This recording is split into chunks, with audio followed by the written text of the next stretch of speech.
Hey everybody, I thought I would share what I am doing this afternoon. I have my Juki on my small wooden Grace quilting frame.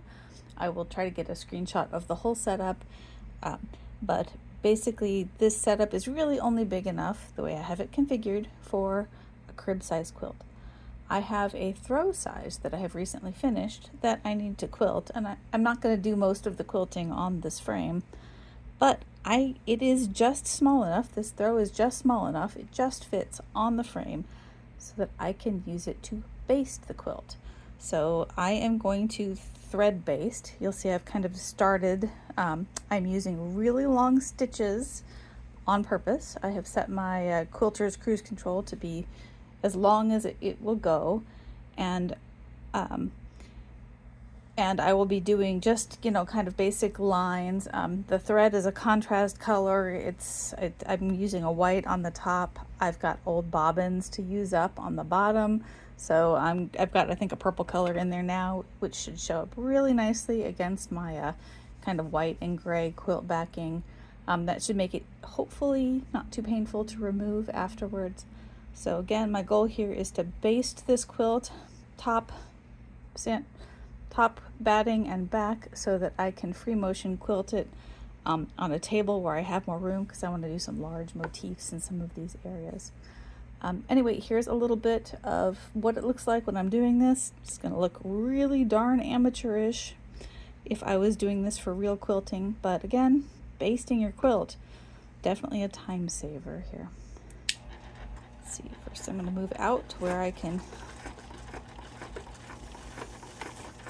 few inches away from the last one, about to there. Okay, and now I'm just going to move left and right.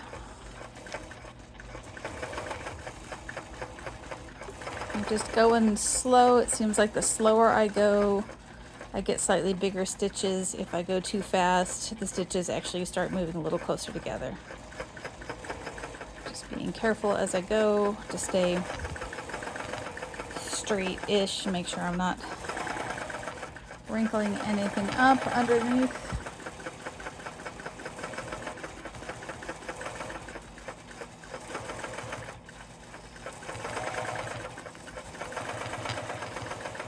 And I know I cannot quite get all the way to the edge of my quilt. It's going to stop at about there. That's where I run out of room. Yep. That's my end point. All right, next up, I'm going to advance my quilt a little bit. Right now my needle is down. I'm going to roll it up a little bit and get to the next line across. So I know you can't see me. I'm going to loosen my ratchets here for my top and my back. And needle is down, so as I do this, the whole quilt will sort of roll up behind me.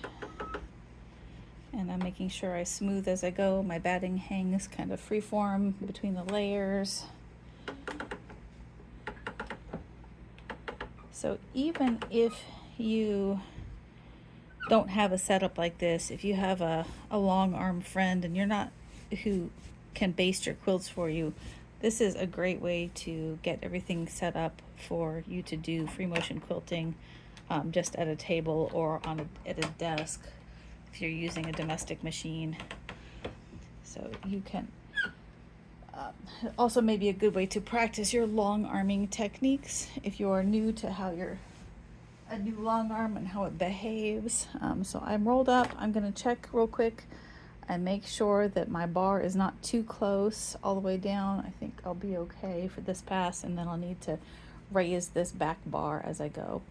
So let's go ahead and stitch down until I run out of room, and then we'll stitch across again.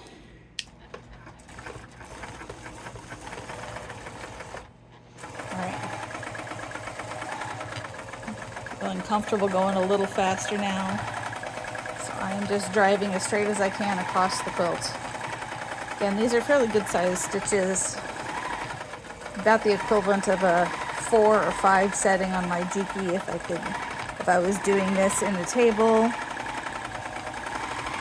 And whoop, just like that, another row done. All right, and I'm gonna pause here and keep going. So happy quilting all.